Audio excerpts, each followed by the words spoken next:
Bonsoir à tous. Il était 15h15 lorsque le président de la Cour du Conseil constitutionnel, Clément Atangana, a proclamé les résultats officiels de l'élection présidentielle du 7 octobre 2018 au Cameroun, donnant Paul Biya, candidat du Rassemblement démocratique du peuple camerounais et président sortant, réélu à la magistrature suprême du Cameroun, talonné justement par Maurice Kamto, et en troisième position, Cabral Libby. C'est donc officiel. Depuis 15h15 aujourd'hui, la République est au courant, la nation au courant, le monde entier est aussi au courant pour cette présidentielle très mouvementée qui a connu un contentieux post-électoral assez mouvementé aussi et couru sur la place nationale et internationale. Aujourd'hui, nous sommes donc au cœur ce soir de l'actualité pour essayer de voir, reparcourir non seulement cette proclamation officielle des résultats qui fait de Paul Biya le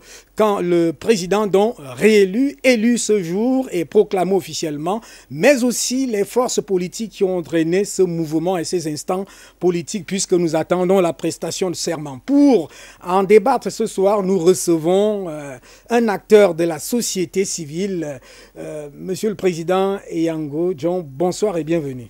Bonsoir, monsieur les journalistes, et merci d'avoir pensé à associer les syndicats à cette campagne.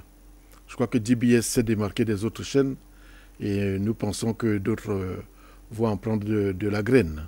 C'est pour cette raison que nous vous faisons venir aujourd'hui, parce que à partir de ce lundi jusqu'à la prestation de serment, on va revoir point par point tout ce qui s'est déroulé pendant cette présidentielle.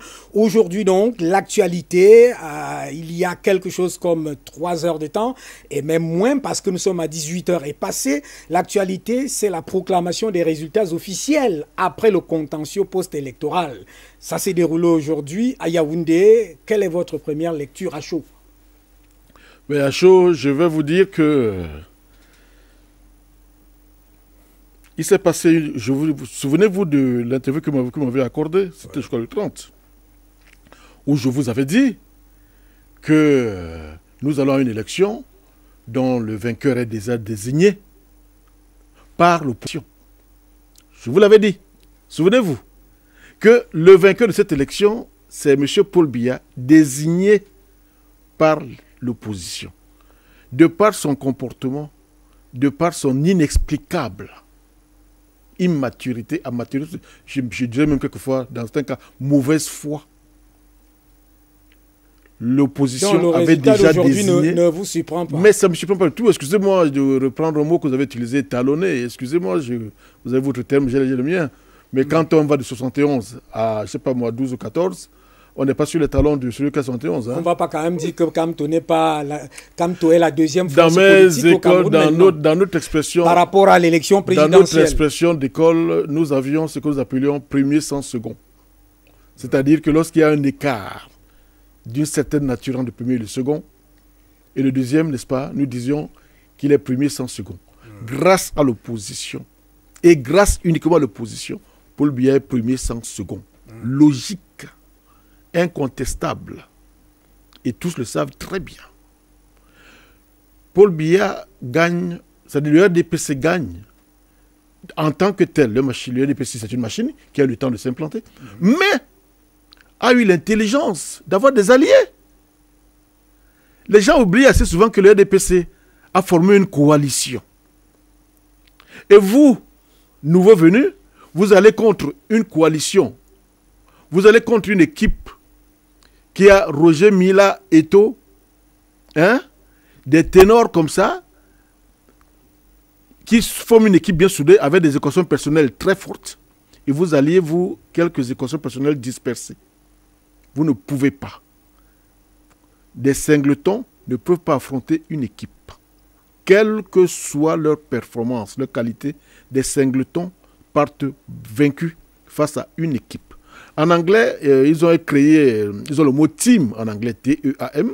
Ils en ont fait un acronyme. Ils disent Together, everyone achieves more en anglais. Je ne vais pas motamoter, permettez. L'explication, c'est que dans un ensemble, quand on est ensemble, n'est-ce pas, chaque individu accomplit du moins, s'accomplit au mieux de ses performances. Oh, oui. Voilà.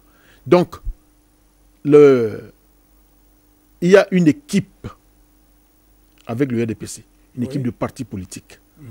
Et voilà donc des gens qui sont nés hier et qui veulent aller en singleton contre une équipe qui a en son sein une très forte équation personnelle appelée le RDPC. Je vous suis. Il n'y a pas de magie, monsieur. Donc, c'était calé. C'était écrit par l'opposition. Et qui ne viennent pas faire du cinéma comme ils ont commencé à faire à un moment donné, là. Et je crois bien que le RDPC, le pouvoir RDPC, il faudra, quand on dit que ce ne sera plus jamais comme avant, je vais ici dire qu'il faut féliciter une personne et un groupe. La personne, c'est Cabral Libi. Cabral Libi a poussé les gens à s'inscrire. Il n'a peut-être pas atteint son but d'11 millions, mais il a quand même intéressé les gens à ce qu'on appelle au moins le vote. Oui. C'est une très très bonne chose. Nous aurions souhaité que ce soit dans un programme de recitoyennisation, mais c'était déjà quelque chose. L'autre groupe qu'il faut féliciter, et ce sont les deux qui vont faire que ce ne soit plus jamais pareil avant. C'est le pouvoir RDPC qui a demandé que le contentieux soit télévisé. Ah oui. Attention, parce que les gens s'imaginent qu'ils ont dit que, en fait, les débats étaient publics. Mais les débats toujours étaient publics. Vous comprenez? Oui. Il y a toujours eu des débats. Il y a toujours eu des débats, mais ils n'étaient pas télévisés. Ils n'étaient pas télévisés, oui. Aujourd'hui, le pouvoir RDPC a demandé que ce soit télévisé. C'est ce qui fait que ce sera plus jamais avant. Ce n'est pas la prestation des acteurs devant les caméras qui vont faire... Non, non, non, ce n'était pas ça. Ils ont toujours presté comme ça. Mais on ne les voyait pas. On ne le savait pas. Je vais vous raconter quelques petites anecdotes. Tout à fait, allons-y. Il nous est revenu, au cours d'une élection passée, que c'était, je crois, Vouri-Est ici toujours, le RDPC avait voulu, n'était pas très clair dans ce qu'on appelle le tripatouillage là, et un membre, je crois, de l'UPC, Alain Papi Doumbé, je crois, décédé aujourd'hui, avait apporté la preuve, vous comprenez, incontestable et reconnue par la Chambre administrative, en tout cas par celui qui dirigeait ces débats-là, ce contentieux post-électoral, qui s'appelait apparemment, c'était à ce moment M. Atarna Clément, qui est là aujourd'hui, d'après nos informations. Président du Conseil constitutionnel maintenant. Était président de la Commission nationale de recensement des votes. Des votes, oui. Et président de la Chambre administrative à la Cour suprême. C'était lui qui jugeait, qui était censé connaître de ce que serait ce contentieux post-électoral. Et il avait donné raison à M. Adolphe Papi Doumbé et à son parti, et avait annulé le scrutin de cette partie-là. Tout à fait. Il nous revient même qu'il avait même chassé de la salle les membres du RDPC qui, se croyant en terrain conquis, avaient voulu perturber la cérémonie. C'est dire qu'il y avait eu des débats. Et que lorsque vous avez raison, M. Atarna Clément le reconnaît. Vous comprenez? C'est lui qui est là aujourd'hui. Il nous est revenu encore qu'au cours d'un scrutin passé dans le Haut-Cam, c'était au temps de Lionel, paraît-il, un parti se sentant en danger, sentant que l'on allait le flouer au cours du vote, avait préparé des huissiers, bref, une équipe intelligente pour mettre sur pied des moyens de constater les fraudes. Tout à fait.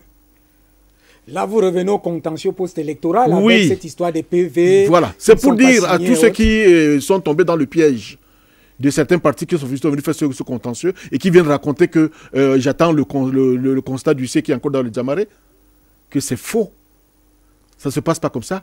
Il y a moyen de fournir les preuves de fraude. Ces moyens existent. Il s'agit de s'y prendre intelligemment, à temps et de façon appropriée. Quand nous les syndicats du transport aérien, quand nous organisons la première là vous êtes en train de parler de l'échec de l'opposition. Quand nous organisons la première grève de la Camer, Ouais. il nous revient vers 15h, 16h que certains individus vont chercher à faire des déprédations sur les équipements, les installations de la Camer pour imputer ça au syndicat.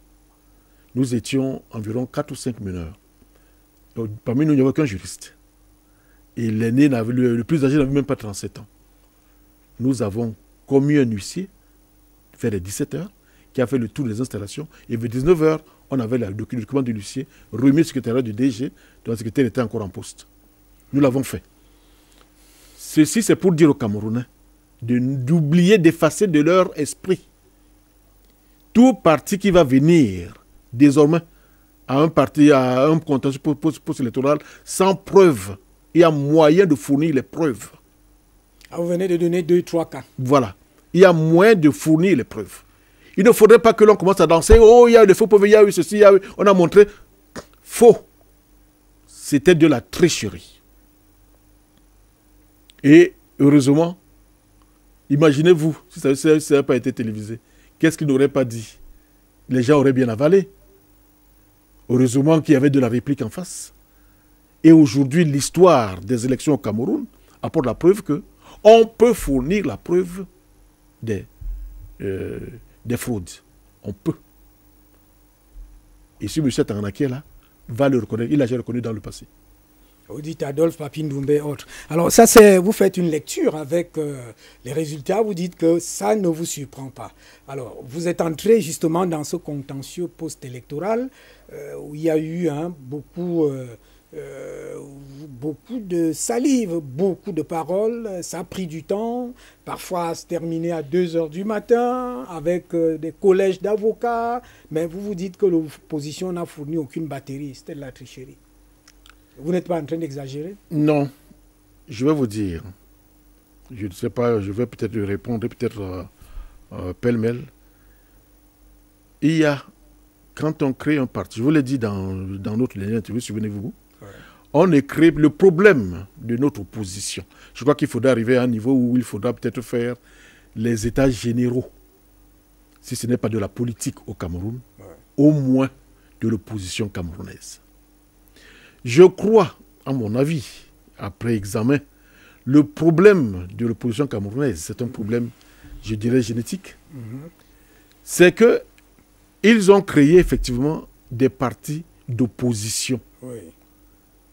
Ils n'ont pas créé des partis politiques. Ils ont créé des partis venus s'opposer, avec pour mission dans leur tête, s'opposer au parti au pouvoir, le RDPC.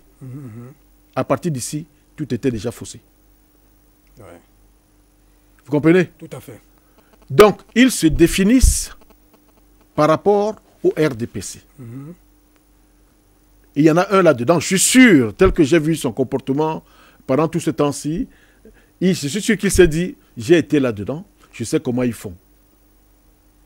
Je sais comment ils font pour gagner, je sais comment je vais contrer ça. Oui. Et il a fait ce que certains responsables, maîtrises et cadres font souvent, et même dans les maisons. C'est-à-dire que vous confiez une tâche à quelqu'un, il ne fait pas le travail demandé, ouais. Mais il prépare déjà, il a déjà un solide argumentaire pour justifier la non-faisabilité de la mission qui lui a été confiée. Ils sont allés à ces élections, non pas pour gagner, mais pour faire le contentieux.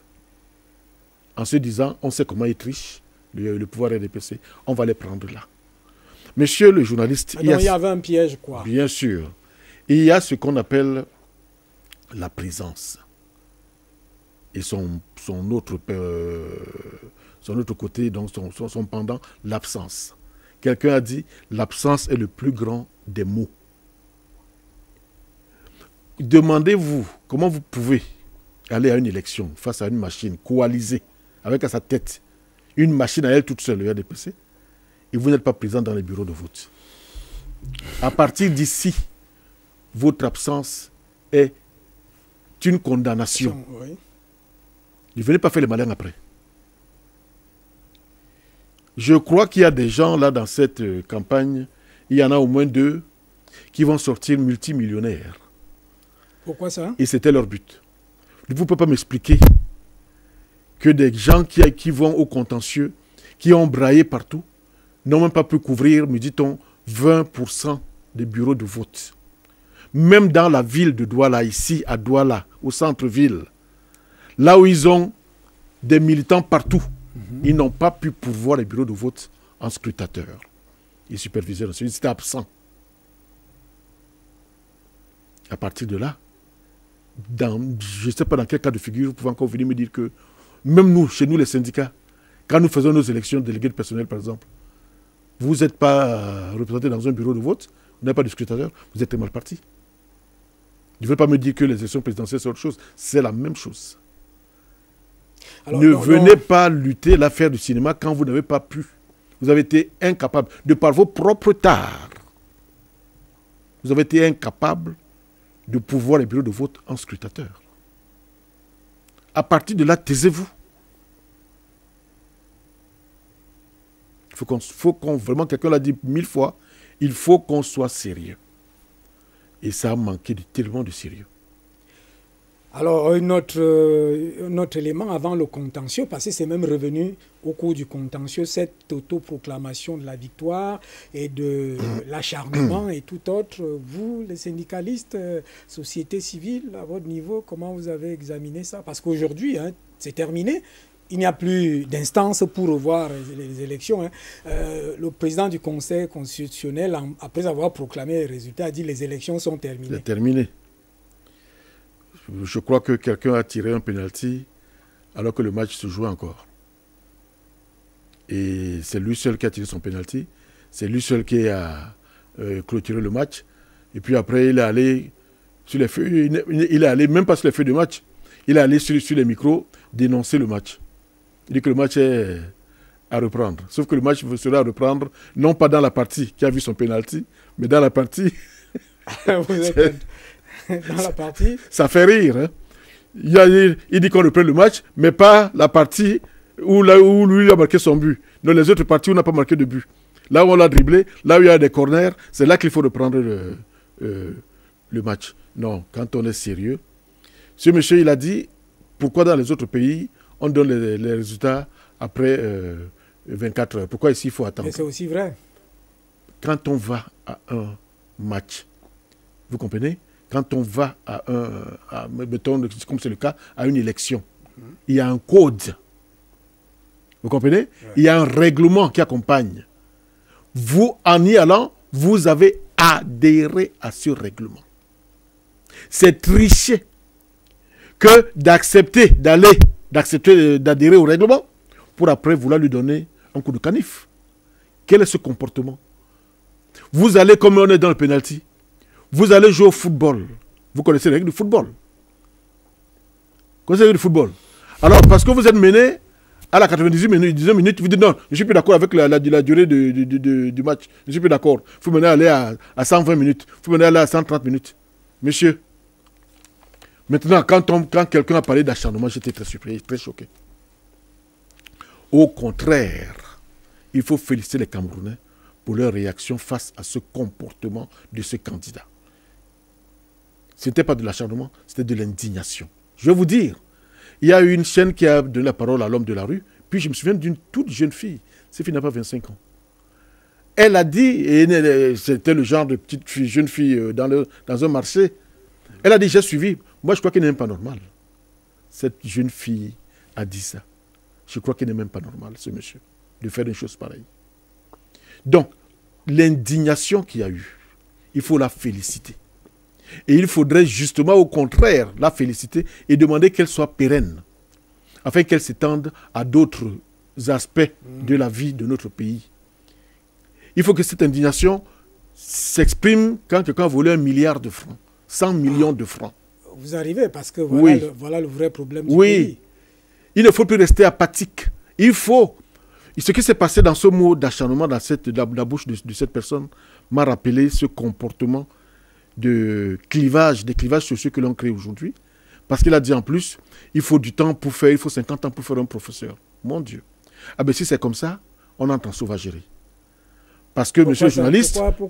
Pourquoi on entre en sauvagerie? Parce que monsieur le journaliste, il faut du temps pour former un journaliste. Il a un travail terrible à faire. Il s'expose, il veut rentrer son pays, il veut former et informer. Donc, on ne le touche plus. Si c'est comme ça, on ne touche plus un syndicaliste qui se sacrifie, qui prend du temps pour que les autres aient du travail et qui ne soient pas licenciés. Ainsi, on ne touche plus personne. La base de la civilisation, c'est l'élaboration de la loi. C'est la base de la civilisation. Et la garantie de cette civilisation, c'est la saine application de cette loi, qui s'énonce par un principe: nul n'est au-dessus de la loi. Tous égaux devant la loi. Alors, lorsqu'on vient créer ce qu'on appelle une consanguinité sociale, lorsqu'on vient créer un nouveau tribalisme de classe socio-professionnelle, on entre en sauvagerie. La loi ne va plus s'appliquer pour personne, sauf pour ceux, peut-être le pygmée, qui n'a personne, dont les frères vont fuir dès qu'on va l'arrêter, et ainsi de suite. C'est un comportement de sauvage, excusez-moi, de primitif. On en est encore là, dans cette attitude. Il faut la fustiger avec énergie. Ce qui est sorti sauvage, primitif, vous je n'exagère même pas un peu. C'est de la primitivité. Il faut qu'on évolue. Le tout n'est pas de parler, parce que vous savez, cette affaire de cette langue étrangère que nous parlons et qui prend souvent des allures de langue étrange, oui, nous joue beaucoup de tours. Il nous suffit d'avoir porté un certain costume, d'avoir parlé une langue internationale, occidentale généralement, qu'on dit prestigieuse, d'une certaine manière, et c'est fini. On a évolué. Quel que soit le contenu qu'on a mis là-dedans, ça ne compte pas. On a évolué. Tout ce qu'on recherche, c'est la différenciation. Je ne m'exprime pas comme les autres. Je parle différemment des autres. Je suis au-dessus. Non, s'il vous plaît. Monsieur le journaliste, vous me posez cette question, je vous réponds. J'ai été choqué. Et que les Camerounais ne se laissent pas prendre dans ce piège du langage maniéré, du langage, entre guillemets, évolué, et qui comprend, qui fait tomber dans le piège des mots dangereux et parfois vides de sens. Alors, passé cette étape-là, en réalité, il y a aussi cette grosse contestation sur le fait que le nord-ouest, le sud-ouest, il n'y a franchement... Le verdict est dit, hein, mais on essaie de voir, parce qu'on fait des projections. D'accord avec vous, monsieur le journaliste. Là, encore une fois, je me souviens de ce propos d'un des candidats qui a dit devant le Conseil constitutionnel, je ne sais pas si c'était le lieu, en tout cas il a dit, que l'on sache que ces élections, c'est des élections des francophones. Moi, j'ai fait mes années de lycée à Bouéa. On nous appelait bonne francophone, anglophone breton. Je suis très très content de mon temps passé là-bas. J'en suis... Je ne sais pas ce que je serais aujourd'hui si j'avais étudié ailleurs. Aujourd'hui, à cet âge, je me demande encore à quoi ça renvoie, anglophone, francophone. J'entends qu'au Niger, il y a 55 personnes sont mortes, 55 morts entre chrétiens et musulmans. Et musulmans, voilà. Des choses importées. Aujourd'hui, ici, on se tue pour encore des choses importées. Francophone, anglophone. Que ce monsieur... Vous savez, la politique, d'après mes notes, part de quoi? Ça part de ce que quelqu'un qui voulait développer sa cité a vu qu'avec les efforts qu'il a fait, il y a des gens qui sont attirés. Et il avait défini trois catégories de classes de sa cité. Les autochtones, les allogènes, ils attendaient par allogènes, les gens qui étaient nés là, mais n'étaient pas originaires de là. Et puis les étrangers. C'était ce qu'on appelle les métèques. Les métèques, donc c'était ceux qui étaient nés là, mais n'étaient pas originaires de là, avec grandi là. Et il a cherché comment faire en sorte que ces trois composants de sa société, n'est-ce pas, se mettent ensemble pour concourir vers le destin, un destin glorieux, prospère de sa cité. Tout à fait. Sans division. Donc, quand on parle de politique, on ne fait pas de division. Quiconque fait la division n'est pas un politicien. En politique, il ne faut pas de division. Utiliser les mots anglophones, francophones. Mais à si on s'en tient aux origines du mot politique, on fait autre chose. Ce n'est pas de la politique. Maintenant, dans ce cas de figure, Là où il dit que parce qu'il y a l'insécurité là-bas, on ne peut pas compter qu'il y a eu élection là-bas. Ah, c'est très grave, parce que nous, on va l'étendre partout. Heureusement que ça n'a pas été validé. Mais imaginons, comme c'est pas extraordinaire, qu'un tribunal quelconque ait validé cela. Oui, j'annule parce que là-bas, il y a insécurité. Très bien. Monsieur le journaliste, Ouais. les quartiers ou les villages entiers qui passent 2 semaines sans électricité, avec des enfants qui préparent des examens officiels, BPC, probatoire, bac, licence, BTS, ainsi de suite. Eux aussi vont dire, on a fait 2 semaines sans électricité. Nous n'allons pas assez... Votre bac que vous voulez faire là, Oui. votre licence là, votre BPC là, on part défavorisé. Il faut annuler ça, le temps que nous aussi on ait le courant, ou bien renvoyer. Vous voyez? Non, n'allez pas me dire que l'élection présidentielle c'est autre chose. C'est pas autre chose. C'est la même chose, c'est le même pays. Ce sera la même situation. Chacun est capable, permettez le barbarisme, de viscéraliser n'importe quoi. On a lancé les élections. Elles ont eu lieu. Point final. On a lancé les examens. Ils ont eu lieu. Vous avez eu le courant chez vous pendant, vous avez le courant pendant 1 mois. On ne va pas repousser les examens parce que vous n'avez pas eu le courant. Pendant 1 mois, vous n'avez pas pu étudier. Vous comprenez? Voilà. Les élections étaient lancées, étaient prévues. On ne pouvait pas les renvoyer. Elles ont eu lieu. Et il faut féliciter le conseil d'avoir, je ne sais pas quelle réponse a été donnée à ça. Je crois c'était non recevable pour cause peut-être il fallait mieux se pouvoir. Je ne sais plus la réponse qu'on a donnée à cette... En principe, tous les recours ont été non recevables. C'est devenu aujourd'hui ils le savent tous, une expression ils savaient tous comme consacrée. Ils savaient tous que... et puis en plus, je ne sais pas comment ça se passe dans les cours, dans les conseils constitutionnels lors des procès post-électoraux. Mais c'était devenu une tribune de conférence, comme on dirait, conférence nationale, où on abordait les sujets qui n'avaient rien à voir avec les élections. Moi, je crois que ce conseil était chargé d'étudier, de connaître du déroulement du scrutin. Mais je crois que le pouvoir des DPC s'est dit laissez-les parler. Et on les a laissés parler. Ils ne pourront pas dire qu'ils n'ont pas parlé. Mais pourquoi ? Alors, on a aujourd'hui proclamation des résultats. On va quand même dans les enseignements. Premier enseignement, j'ai suivi l'un de vos confrères, Isaac Bissala, je crois que c'est lui. Il faisait appel au calme, à la retenue, parce que vous, les syndicats, la plupart des agents sociaux, c'est-à-dire des travailleurs, se recrutent. Il a fait une conférence. Et vous, votre position ? C'est vrai qu'aujourd'hui, on parle de militarisation, Yaoundé, Douala, ainsi de suite, mais est-ce que ça c'est normal? Parce qu'on doit quand même vaquer aux occupations sans avoir un policier à gauche, un militaire, ainsi de suite. Quand on me disait, il y a 7 ans que les Camerounais étaient matures, je disais, c'est des histoires, qu'on ne soit pas matures.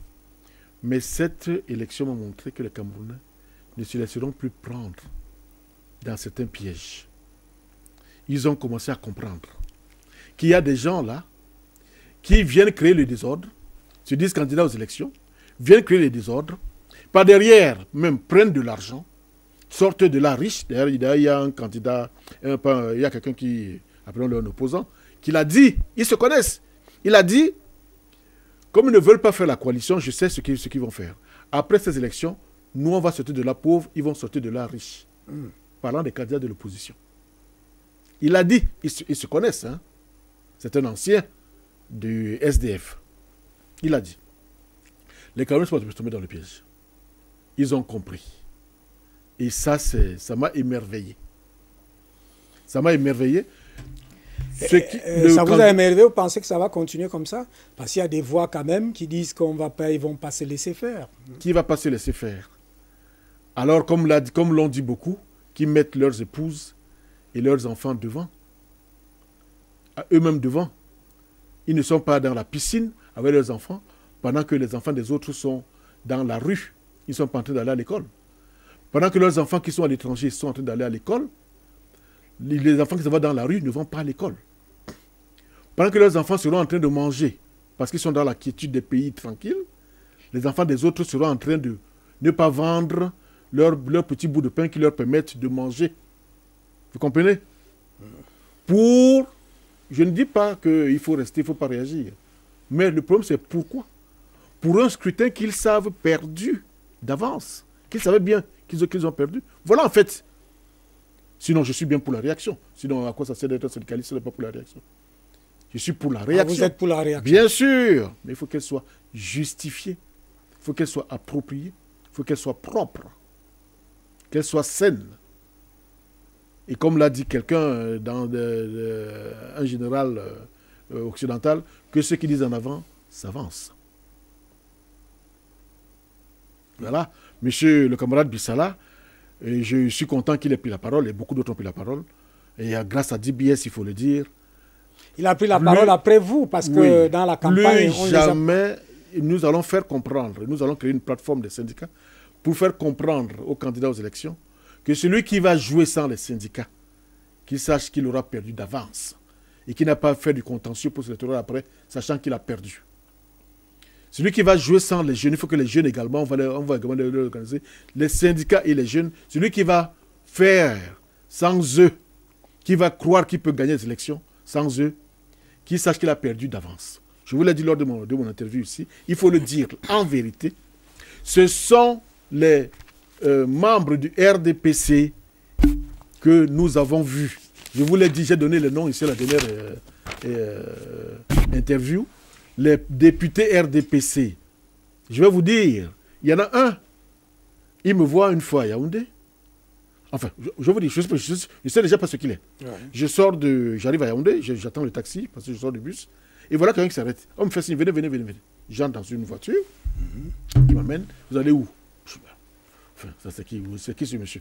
Il me laisse là où je vais au quartier Fouda, et il se présente. Je suis l'honorable Paul-Éric Djomgwe. Ah oui. Je vous suis souvent à la télévision, vous défendez le transport aérien, vous défendez notre pavillon national. Vraiment, je vous apprécie beaucoup. Je cherchais toujours à vous rencontrer et j'ai l'occasion aujourd'hui. Non, vous faites beaucoup de très bonnes choses. Et il me dit, sachez que le chef de l'État n'est pas d'accord avec ceux qui veulent tuer la Camerco. Vraiment, quand vous tirez là, quand vous faites ce que vous dites est vrai, mais sachez que le chef de l'État n'a rien à y voir. Voilà ce que me dit Paul-Éric Djomgwe. Vous croyez... Rappelons qu'il est député... C'est là qu'il me dit donc qu'il est député RDPC à Yaoundé, là-bas. Fundi. Fundi, hein, c'est ça. Voilà, c'est vous qui le connaissez. Donc, vous voyez un peu, vous croyez, et je vous ai dit quels sont les Il est député du RDPC. Quels sont les députés? Vous m'avez cité un député ici, à l'instant, on doit le citer, Jean-Michel Nietzsche, qui vous a fait des promesses dans cette affaire de la caméra. Rien n'est pas le seul. Et qui a fui. Avec mes documents. Il a fui avec vos documents. Avec mes documents, j'ai avec mes documents. Je vais bien le rencontrer encore un jour. Il n'est pas le seul. Il n'est pas le seul. J'ai cru en l'opposition. Je me suis rapproché de l'opposition pour qu'on sauve le transport aérien. Mais en fait, c'est les membres du RDPC que j'ai vus. C'est que j'ai vu. Je vous les ai cités. Lors de mon dernière interview ici. Oui. Je vous les ai cités ici. Donc, c'est eux que j'ai vus. Eux, au moins, je peux dire que les syndicats les ont vus. Ne venez pas me dire que monsieur Onagrégoire, c'est parce que les ministres qui montent et qui descendent, pour tout parti politique peut descendre à cette mission, rencontrer les syndicats, rencontrer les travailleurs en détresse, vous comprenez? Rencontrer les retraités. Mais on a vu que le membre du RDPC est monsieur Onagrégoire, auprès des syndicats, auprès des travailleurs en détresse. Et quand on va aux élections, vous croyez qu'on va voter pour qui? Parce que vous allez raconter comment le RDPC a échoué, n'a pas bien goudronné la route, le RDPC n'a pas bien fait ceci. On va voter pour vous. L'opposition n'a jamais fait le vrai travail de politique. L'opposition a fait le travail. Ça nous amène dans un point que vous me permettrez peut-être de développer, qui sera pour moi le grand enseignement de cette élection. Le grand enseignement. Je finis avec je le salue, ce monsieur Paul-Éric que j'ai vu une seule fois, ce jour-là, et ça m'a beaucoup touché. Voilà. Alors, Le grand enseignement de cette élection, qui a vu ce jour la proclamation des résultats officiels. Pendant la campagne, et ce qui me donne le déclic, excusez-moi, il faut bien que je donne les circonstances avec les noms. C'est une chaîne de télévision qui montre face à face M. Bedzigi et M. Penda Ekoka. Alors nous sommes dans un forum, et dans le forum du forum nous dit, laissez ce que vous faites, voyez telle chaîne de télévision, attention, ça vole très haut. Face à face, Bedzigi, Penda Ekoka. Ah, on va se régaler. Nous zappons pour cette chaîne-là. Au bout d'une heure de torture, je suis venu au forum pour dire, ça vole très très bas. Et pourquoi donc? Et ça m'a montré ce que... Et pourquoi ça volait? Oui. Quand vous demandez à un opposant qu'est-ce qu'il pense du pont sur le Vouri, il vous répondra, je viens à la question, la question par une analogie. Oui. Il va vous dire, non, ce pont aurait dû être fait comme ça, ce pont aurait dû être fait comme ceci, c'est ça que tous disent là. Ce pont. Alors, si vous êtes un homme politique, vous ne devez pas voir le pont sur le Vouri. Vous devriez voir le Vouri. Voilà. Tous se sont créés en fonction du RDPC. Ils sont opposants au RDPC. Ils ne sont pas hommes politiques. Monsieur Penda Ekoka a passé tout son temps de cette émission à déblatérer contre les tares du régime du pouvoir RDPC. Ce n'était que ça. M. Penda Ekoka représentait le MRC et M. Bedzigi, je crois qu'il a son parti, mais il est allié à la candidature au RDPC, de représenter le RDPC. Oui. Il défendait leur camp. Alors, ici, je dois dire à vous, les médias, que là, et c'est ce que je vais d'ailleurs voir par la suite, tout ce qui se passe, c'est les opposants qui viennent déblatérer contre les tares du RDPC. D'ailleurs, il y a qu'est-ce qu'il doit faire? Il y a un célèbre opposant qui a dit, comment se fait-il que la personne la plus impopulaire soit celle qui va gagner? Ça veut dire, nous comptons sur son impopularité, non pas sur notre programme, pour faire voter. Non, donc il n'y a pas d'adhésion. On n'adhère pas à notre programme, puisque l'adhésion, c'est un programme. Non. Donc il faut travailler sur les programmes, sur les projets de société. Les médias, aux prochaines élections, il faudra, je vais vous dire, lorsque on dit le peuple souverain vous laisse créer vos partis politiques, vous comprenez? C'est avec une idéologie. Comment est-ce que vous dessinez le Cameroun? Dans mes formations parallèles, j'ai été formé par des ingénieurs. Ils m'ont appris ce que c'est que comment dessiner une situation. Comment est-ce que vous voyez le Cameroun? Non pas en fonction de ce que le parti au pouvoir est en train d'en faire aujourd'hui. On peut s'en inspirer, ce n'est pas interdit. Mais fondamentalement, le Cameroun existe, il existe avec ou sans ce parti au pouvoir, il existe. Comment vous le voyez? C'est sur cette base que vous créez votre parti, votre formation politique, sur cette unique base. Quand donc maintenant vous venez à une élection, vous venez dire comment vous voyez le Cameroun.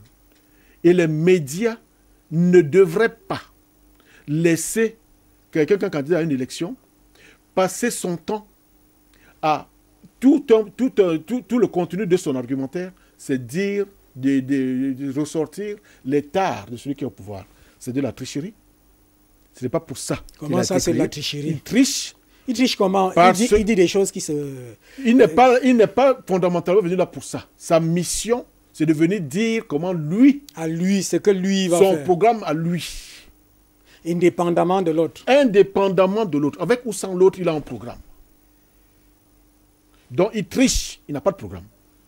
Deux, il trompe. Il y a tromperie sur la marchandise. Il trompe le peuple. Parce que le peuple est sensible à ce qui est mal fait. Ah, ça c'est mauvais. C'est vrai, il dit la vérité, c'est ce que vous venez de me dire. Oui, c'est vrai, il dit la vérité, il y a un trou ici. C'est vrai, il y a... Ah non, il y a tromperie. Il trompe le peuple.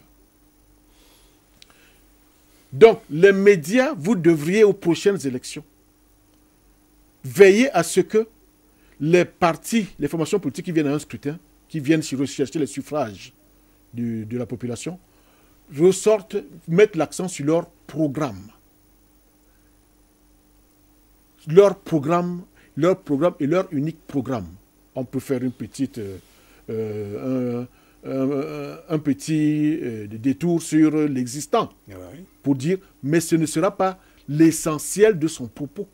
Alors ici, même les chaînes de télévision, il y en a, favorables au parti au pouvoir, ont péché, ont joué contre le parti au pouvoir. Les médias ont joué contre le parti au pouvoir dans ces élections. Dans ce cadre-là, en laissant les opposants ne venir ressortir que les tares du parti au pouvoir. C'est très cher Toko qui aime bien à le répéter ce propos de Philippe Nérico, dit des touches. La critique est aisée, mais l'art est difficile. L'art, c'est quoi? L'art, c'est le travail. L'art, c'est la concrétisation. L'art, c'est la réalisation. Tandis que la critique, c'est quoi? Je m'assieds, je vois que le journaliste aussi a mal lacé ses chaussures. J'ai fini. Mais c'est trop facile. Je ne suis pas venu ici pour ça. Donc, il ne faudrait pas... On dit souvent que lorsque c'est un adage chinois, on l'a enlevé chinois, lorsque le doigt montre la lune à l'idiot regarde le doigt. Dans une démarche dialecticienne de lycée, nous avions dit, parfois aussi, l'idiot il n'est pas idiot. Il demande le doigt, je n'ai pas besoin de toi pour voir la lune. Pourquoi tu me la montres? Je n'ai pas besoin de vous, opposants, pour voir que la route est mal goudronnée. Je n'ai pas besoin de vous, opposants, pour voir que telle compagnie a fermé, que Camerco marche mal, que Kamchi n'est pas fermé. Je n'ai pas besoin de vous pour ça. Je le sais. Vous êtes venus ici me dire comment vous allez faire pour construire une compagnie. Comment vous allez faire pour construire les routes? Comment vous allez faire pour améliorer? C'est ça que vous êtes venu dire. Vous n'êtes pas venu ici me dire que la route est mal goudronnée. Je n'ai pas besoin de vous pour ça. Vous comprenez un peu? Voilà. Et ça, c'est difficile. Toko, la critique est aisée, mais l'art est difficile. La tricherie aussi est facile. La tromperie est facile. Et le travail, lui, il est difficile. Alors, il faut que les médias... Et vous estimez que c'est l'une des leçons à retenir? C'est l'une des grandes leçons pour moi à retenir dans cette campagne. Et ça m'a donné une idée avec mes amis. Nous avons pensé que si la société civile se reconstruit, j'ai dit à mon dernier interview que c'est nous qui avons échoué. La société civile a échoué parce que voilà le faux politique qu'on a, des tricheurs, des gens qui ne travaillent pas, qui viennent tromper. Il faut donc qu'on se mette en cause. C'est notre faute. Si les jeunes ont échoué, c'est la faute des adultes qui ne se sont pas engagés comme il faut. Nous pensons que si on se remet bien ensemble, on fait un toilettage de tous ces partis politiques-là. On recommence le travail. C'est-à-dire quoi? Vous n'aurez droit à la création d'une formation politique que lorsque vous êtes accompagné d'un vrai projet de société. Et avec une équipe, on doit voir l'équipe. Et comme c'est la politique, il faut que cette équipe comprenne toutes les composantes, en tout cas la plupart du pays. Aujourd'hui, on a 300 partis environ dans le Cameroun. 25 millions d'habitants, dit-on. Je ne sais pas quand date ce recensement. Tantôt 22, tantôt 25. Combien d'urbains, combien de ruraux, combien de gens qui comprennent la chose? Mais on a 300 partis. Combien de partis là ont un seul projet de société, un vrai? Je vous l'ai dit à la dernière interview. Quand vous venez à 2 jours des élections, commencez à donner votre programme, vous trichez, messieurs. Un programme, ça s'élabore longtemps à l'avance, avec une équipe. Et on se met à jour régulièrement, selon les mutations inévitables de la société. Et lorsqu'on vient à une élection, c'est avec ce programme mis à jour. Et que les Camerounais ont suivi depuis. Ouais. Et quand on est face à une machine comme le RDPC, il vaut même mieux venir avec ce qu'on appelle des structures témoins. Je vous montre le champ de maïs que j'ai fait, la transformation que j'ai faite avec les petits moyens que j'ai. Je vous montre l'entreprise que nous voulons créer. Voilà comment ça marche. Je vous montre avec des structures témoins. On va adhérer. Vous ne venez pas à 2 jours dire comment je vais aller envisager de projeter. En fait, c'est ça. Le peuple ne s'est pas laissé prendre. Et maintenant, il y en a qui ne créent leur parti politique que pour être président. C'est pour eux, quand on fait la politique, c'est quand on est président. On peut créer une fonction politique et ne même pas être candidat au municipal. Vous comprenez? On prend le temps de l'implanter. On prend le temps de mettre en application son projet de société. Puis maintenant, on commence à attaquer certaines surfaces, telles que les communales, les législatives, ainsi de suite. Mais ici, on crée un parti, 6 ans après, on est candidat au présidentiel. Pour eux, la politique, c'est quand on est président de la République. Ça me rappelle... C'est mauvais d'être président? Ce n'est pas mauvais d'être président, mais c'est mauvais de tricher. C'est mauvais de ne pas savoir ce que c'est et vouloir le devenir juste parce qu'on compte sur l'échec de celui qui est là. On se dit, il a échoué, je vais prendre sa place, alors qu'on n'a pas le profil. Et ça, c'est mauvais. On a ça dans les entreprises. Et ça, c'est mauvais. Alors, on va vers la fin de ce programme, par là avec beaucoup de conviction. On est là dans les leçons. Vous faites beaucoup de parallélisme dans votre manière de parler. Aujourd'hui, donc, le nouveau président élu, Paul Biya, proclamé aujourd'hui, a quand même des défis. Un président, tout homme a des défis. Vous avez des défis en tant que parlons du président. En tant qu'homme. Parlons du nouveau président. Lui, il a des défis énormes. Ceux que nous croyons connaître, ceux que nous ne connaissons pas, et ceux du président. Vous pensez qu'il va tendre la main à l'opposition Je ne sais pas, ça le regarde. Il est élu, il est libre. Mais moi, à sa place, je ne vois pas ce que je ferais des gens qui n'ont même pas pu se présenter, faire leur travail à eux. Je l'ai dit. Donc, en tout cas, ça le regarde. Ça le regarde. Mais le premier défi que M. Biya aura, c'est un défi sur lui-même. C'est-à-dire... Un défi sur lui-même. Oui. C'est-à-dire... Se renouveler. M. Biya devra se renouveler. On lui a renouvelé le mandat et il doit se renouveler lui-même. Comment donc se renouveler? C'est-à-dire qu'il doit revoir son fonctionnement. Il doit revoir ce qui n'a pas marché, pourquoi ça n'a pas marché. Et il n'y a personne que lui-même pour faire ce travail d'autocritique, d'autoconstruction, d'auto-renouvellement. Donc d'abord une introspection, une introspection, merci. Lui-même, face à lui-même. Je sais qu'il a, je crois savoir aujourd'hui, je ne le connaissais pas depuis longtemps, mais cette élection et mes démarches m'ont amené à comprendre qu'il a mené des combats pour la souveraineté du pays. Il a mené des combats. Mais qu'il sache, quand on mène ces combats face à l'extérieur, qu'à l'intérieur, il y a d'autres combats, il y a les gens, il y a le quotidien des populations. Il faut qu'il y pense. Qu'il y pense au quotidien des populations. C'est-à-dire, soyez précis, vous êtes syndicaliste. Oui, c'est de faire marcher les entreprises qui peuvent très bien marcher, recréer celles qui ont renouvelé, celles qui ont rouvert, celles qui ont fermé. Je sais qu'ils sont en train de réfléchir, je le sais, j'ai vu des notes. Sur Camship, par exemple. Vous comprenez? Oui. Et là encore, je vais vous dire, quel est le président qui appelle Camship de Camelco?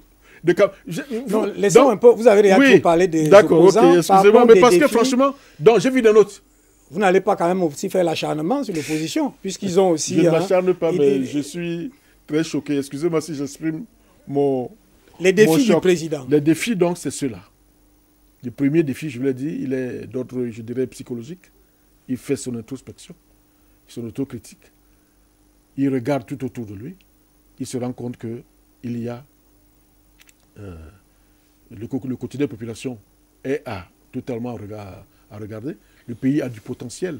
Il n'y a pas de raison que les entreprises ferment. Que celles qui vivent ne marchent pas. Elles peuvent très bien marcher. Et qu'il s'entoure de gens qui sont capables de l'aider dans cette mission. Ouais. Et on lui rappelle son propos du début. Il veut laisser un pays prospère, démocratique. Il veut qu'on garde de lui l'image de cet homme-là. De toutes les manières, ça c'est un premier jet. On va revenir parce que le volet le plus important, c'est celui-là. Les défis du nouveau président. Ils sont nombreux. On a chacun dans l'agenda avec la crise anglophone et ainsi de suite. On va revenir. Beaucoup de candidats ont dit dès qu'ils sont élus, ils descendront là-bas directement. Ils vont toiletter et faire revenir les choses. C'est pratiquement quelque chose qui urge là. Donc aujourd'hui, le défi pour lui, c'est d'abord un défi personnel. Il y a un défi personnel. Faire une introspection, oui. faire un auto-examen dans tous les secteurs et pouvoir donc, je ne veux pas dire balayer, mais nettoyer autour de lui pour pouvoir avancer. Oui, ça il peut le faire, il doit le faire. Il y a urgence à le faire. Il y a urgence à le faire. Merci d'être venu. Je vous ai pris à chaud pour essayer de voir cette... parce que ce n'est pas un problème de triomphalisme, ce n'est pas un problème... L'élection a eu lieu, il y a eu la proclamation des résultats. Ce qui est recherché aujourd'hui, c'est que le Cameroun, que ça marche et que ça soit prospère. Je crois que c'est ça, vous les syndicalistes. Oui, ce que nous voulons, c'est que le Cameroun prospère. Nous voulons que le travail soit à la portée de chaque Camerounais, que les entreprises marche, c'est ça on peut le faire. Que l'agriculture reprenne sa place, et etc., etc. Nous savons qu'il y a des gens à l'extérieur qui luttent. Parce que lorsque, excusez-moi, je ne sais pas si j'ai encore le temps. Oui, on est vers la fin, juste quelques secondes. Lorsque je vois ce parlementaire allemand qui parle du nord-est, sud-ouest au Parlement allemand, et que les gens se mettent à s'agiter parce que je leur dis aux Camerounais, dites à ce parlementaire allemand que s'il veut nous aider, qu'il dénonce le franc CFA. À qui dénonce le franc CFA? Dites à ce parlementaire allemand, s'il veut nous aider, qu'il lève le secret bancaire, là où l'argent volé siège en Europe. S'il veut nous aider, qu'il nous demande ce qu'il nous faut, on va lui dire. S'il veut nous aider, qu'ils arrêtent d'envoyer l'argent ici pour promouvoir l'homosexualité, qui n'est pas dans nos mœurs, ni dans notre loi. S'il veut nous aider. S'il veut nous aider, ce n'est pas en allant parler au Parlement de la crise qu'il y a dans le sud-ouest et le nord-est. Nous pouvons nous en occuper nous-mêmes. Et on va le faire. Merci, merci d'être venu. D'ici à vendredi, on va rester sur cette veine-là. Madame, monsieur, élection présidentielle au Cameroun, le vainqueur est connu, tout à fait de manière officielle. Le Conseil constitutionnel a donc proclamé aujourd'hui élu président de la République du Cameroun, Paul Biya, président sortant, candidat donc sortant. Et c'est officiel depuis 15h15. Vous l'avez suivi tout au long de cette émission. Et nous nous donnons la mission tout au long de cette semaine de revenir sur les grandes leçons, sur les perspectives et même les mises en perspective de cette action, de ce nouveau septennat, puisque ce qu'il faut pour le Cameroun, c'est la prospérité, c'est le travail, comme venait de le dire monsieur le président Yango John, c'est que le Cameroun soit prospère et que chacun se sente camerounais partout où il est, parce qu'il y a des problèmes de tribalisme et autres. Madame, monsieur, c'est terminé pour aujourd'hui. J'annonce peut-être, on va le préciser au cours de nos éditions, un invité de marque ici. Il sera question probablement du ministre de tutelle. Issa Chiroma Bakari, en réalité, qui pourra faire des tours. Ce sera précisé. Madame, monsieur, c'est terminé pour aujourd'hui à 19h derrière nous. C'est le journal en full day. À 15, ce sera en pidgin. 20h, grand journal en anglais, à 21h en français. Bonsoir.